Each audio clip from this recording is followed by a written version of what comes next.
नाज़रीन कराम, इस वक्त बिल्ली थैले से बाहर आ चुकी है और जनरल कमर जावेद बाजवा पर, पाकिस्तान की फौज के सिपह सालार पर आलमी सतह पर संगीन तरीन इल्जामात लगाए जा चुके हैं।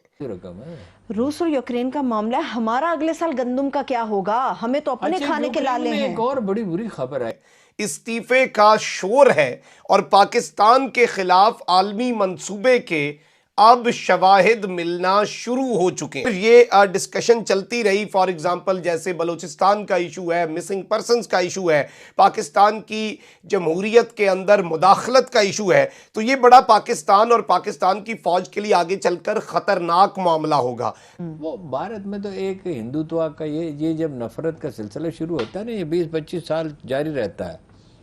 जैसे कराची में था, हम कहते थे ये 25-30 साल इसकी उम्र होती, वरना खाकम बदान मुंह में खाक मारे जी। पाकिस्तान में आपको बता रहा हूं, अल्लाह ना करे ऐसा कुछ हो, लेकिन फिर कुछ नहीं बचेगा। दुनिया भर में, कनाडा में भी आप देखो ये बेइज्जत हो रहा है, बाजवा खुलेआम बेइज्जत हो रहा है। संसद में वहां पे सवाल उठाए जा रहे हैं कि आखिर इसके स्वागत के लिए आप तकरीबन 40 लाख रुपए, $50,000 क्यों खर्चा कर रहे हैं? ये तो दहशतगर्द है।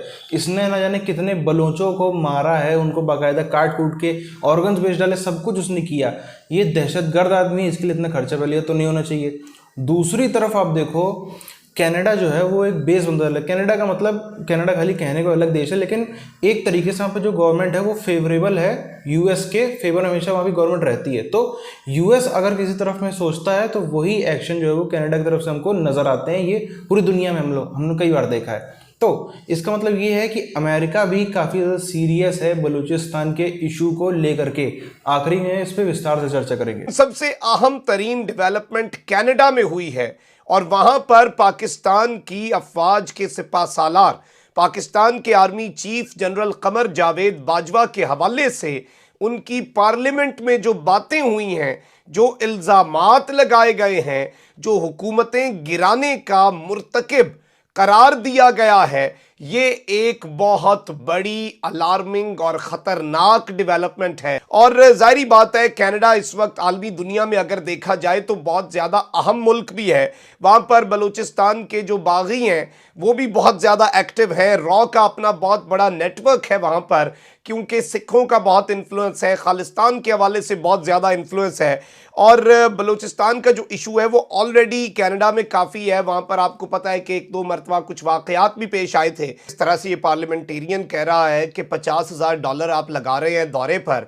उनके ऊपर इल्ज़ाम है कि उन्होंने 2 हुकूमतें गिराई हैं, यानी कि एक नवाज शरीफ की और दूसरी इमरान खान की, और पाकिस्तान की फ़ौज पर भी एज अ होल इल्ज़ामात लगाए कि ये इंसानी हुकूक की खिलाफ वर्जियाँ, मावराए अदालत कत्ल, दहशतगर्दी के साथ इनकी फ़ौज के ताल्लुकात। और ये अगर देखा जाए तो सिर्फ फ़ौज पर नहीं बल्कि पूरे पाकिस्तान पर बहुत संगीन इल्ज़ामात हैं। ये वही प्रेशर बिल्डिंग टैक्टिक्स हैं। ये डिस्कशन चलती रही। फॉर एग्जांपल, जैसे बलूचिस्तान का इशू है, मिसिंग पर्सनस का इशू है, पाकिस्तान की जमहूरियत के अंदर मुदाखलत का इशू है, तो ये बड़ा पाकिस्तान और पाकिस्तान की फ़ौज के लिए आगे चलकर ख़तरनाक मामला होगा। जाहिर बात है, हमारी इकॉनमी जो है वो वेंटिलेटर पर है और अब जो दुश्मन है वो इस बात का भरपूर फ़ायदा उठाएगा कि हमारी फ़ौज जो है उस पर वो टारगेट करे और वो उस फौज को कमजोर करने की दुश्मन कोशिश करे। ये चीज बड़ी वाज़ेह है। इस कॉन्सेप्ट को आप समझ लें कि कोई हमारा आलमी सतह पर खैर खा नहीं है।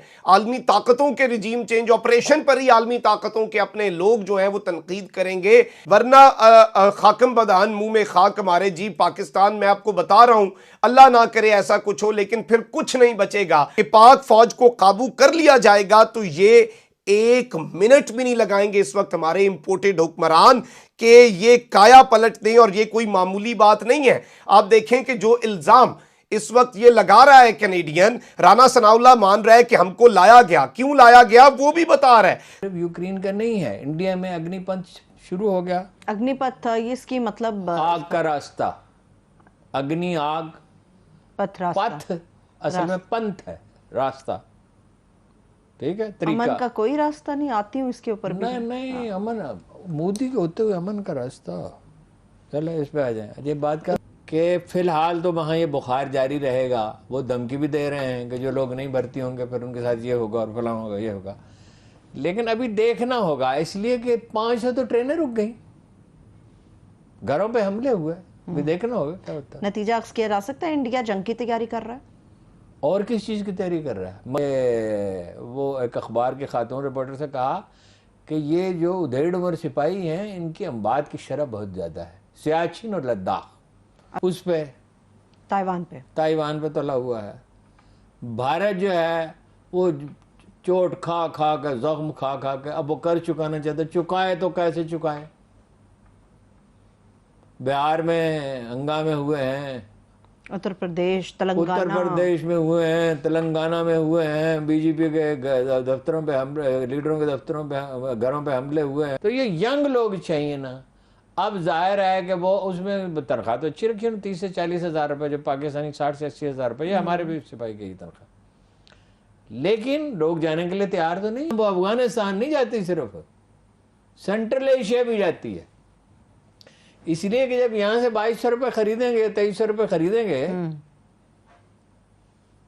तो वहां तक पहुंचने तक 1000 रुपये मन तो नहीं खर्च होता, उस पर 200-400 रुपये मन खर्च होता है। यही एक तो ये आप ये करें, जैसे बिजली का मसला है, बिजली चोरी आप रोक दें, मसला हल हो जाएगा। तो प्राइस पूरा अगर ना भी हल हो तो 20% बिजली जब जायद होगी तो 20% कीमत गिरा सकेंगे। बिल्कुल ऐसा। भूखे की मदद करने से तो अच्छा कोई काम ही दुनिया में नहीं है। लेकिन ये क्या कि जैसे ही अपना मार्च आएगा, वो 4 व्हीलर्स में बैठ के अपना अफगानी आएंगे, उनके नोटों के थैले उनके पास होंगे, एडवांस पैसे देंगे, गंदम खरीद के रहीम यार खां से ले के तो वजीरिस्तान तक वो नोटों की गड्डियाँ रखी होंगी यहाँ पे, और 500-500 हज़ार रुपये देते हुए वो गंदम ले जाएंगे। और गंदम पर बताऊंगा, पाकिस्तान में इतनी गैस और इतना तेल है कि ये अपनी 90% जरूरतें पूरी कर सकता है। तो बहुत बड़ी खबर है। तो फिर बस तफसील बाद में देखना, ये तफसील इसको साबित करना होगा ना मुझे, कहाँ है, कितना है। आप तो नीचे हैं और इंडियंस हाइट पे बैठे हुए हैं, आप क्या लड़ेंगे उनका? मैं तो सवाल किया, मेरा मुराद इरिटेट करना तो नहीं था। उसका रंग सुर्ख हो गया, लंबा तिरंगा एक कर्नल था, उसका रंग सुर्ख हो गया। उसने कहा अगर मैंने धकेल कर इतने किलोमीटर पीछे ना ले जाऊं, I am not worth the salt. तो मैंने उनसे कहा, सर मैंने सवाल किया है, मैं तो ये कह रहा हूं कि वो हाइट पे हैं तो आप नीचे हैं। मुसलमान सिपाही का कोई बदल नहीं है, के लिए तैयार रहो, बरतानवी फौज से कहा है। बरतानवी फौज के सरबराह ने कहा है रूस से जंग लड़ने के लिए तैयार रहो। अक़वाम मुत्तहिदा ने कहा दुनिया कहत से 2-4 हो सकती है। जिस तरीके से आज का जो दौर है, आज के दौर में किसी भी देश पर कब्जा करना, उसकी ज़मीन हड़प लेना, ये नेक्स्ट टू इम्पॉसिबल हो गया है आज के टाइम पर। आज के टाइम पर अगर आपको कुछ करना है तो सिर्फ उसका एक ही तरीका है कि भाई जितने आपके पड़ोसी हैं उन सब में अपनी फेवरेबल सरकार बैठा दो, चाहे किसी भी तरीके से आप वो करो। आप देखो, यही जितने भी रशिया के बॉर्डरिंग कंट्रीज़ हैं, यूक्रेन को छोड़कर बाकी जितने सोवियत कंट्रीज़ हैं, सब में सरकार वही है जो रूस की जी हुजूरी करती है। और यूक्रेन में भी यही मुद्दा था कि भाई वहाँ पे हमारी जी हुजूरी वाली सरकार बैठाई जाए। अमेरिका को भी आप देखो ऐसे ही। कनाडा की जो सरकार है वो हमेशा से जो है वो जेब में रही है अमेरिका के। अमेरिका की ही हम कह सकते हैं एक दूसरा विंग है, बस कहने को अलग देश है, लेकिन पॉलिटिकल व्यूज़ पे अगर हम देखें तो जो अमेरिका फैसला कर दे उस पर पूरा जी हुजूरी है कनाडा की रहती है। और अमेरिका चाहता भी नहीं कि हमारा हर चीज़ में हम खुद गंदे हों, हमारा नाम खराब हो, इसलिए वो कनाडा को यूज़ करता है इस मामलों में। तो कनाडा में आप देखो बहुत ही तेज़ी के साथ में ये जो तहरीक है, ये जो आंदोलन है, ये तेज़ी पकड़ता जा रहा है आज़ाद बलूचिस्तान का। और जो कल की वीडियो हम लोग ने बात करी थी कि भाई बाकी जितने देश हैं, इंडिया, अमेरिका और इजराइल वगैरह, इन सबको सीरियस होना चाहिए बलूचिस्तान को अलग कराने के ऊपर, वो चीज़ें अब नज़र भी आने लगी साफ तौर पर। इशारा इसी तरफ है कि एक तो बलूचिस्तान और दूसरा कश्मीर। पाकिस्तानी फ़ौज ने अगर हम बात करें दहशतगर्दी की, तो कहाँ दहशतगर्दी करी? लाहौर में करी है कोई उसने कराची के अंदर जो है वो निर्दोषों को मारा है, सिंध में मारा वो अलग चीज़ है, लेकिन पंजाबियों को और सिंधियों को भी एक हद तक थोड़ा सा बहुत कम वो उत्पीड़न झेलना पड़ा है जितना बलोचों को और कश्मीर में जो पीओके वाले हिस्से में जो है उनको झेलना पड़ा है।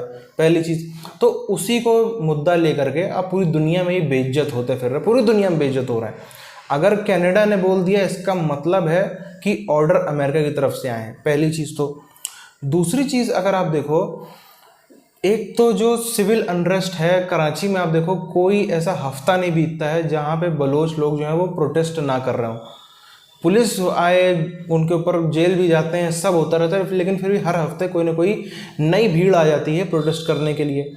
तो जनता में भी वो है और बाहर से भी सपोर्ट मिल रहा है। तो फिर अगर सब कुछ सही रहा तो हो सकता है बहुत ही जल्द आप और हमारे जैसे हिंदुस्तानी जो हैं वो हिंगलाज माता का जो मंदिर है बलूचिस्तान में, वहाँ पे बहुत जल्द दर्शन करने के लिए जाए। मिलते हैं आपसे अगले वीडियोज़ में, तब तक के लिए जय हिंद।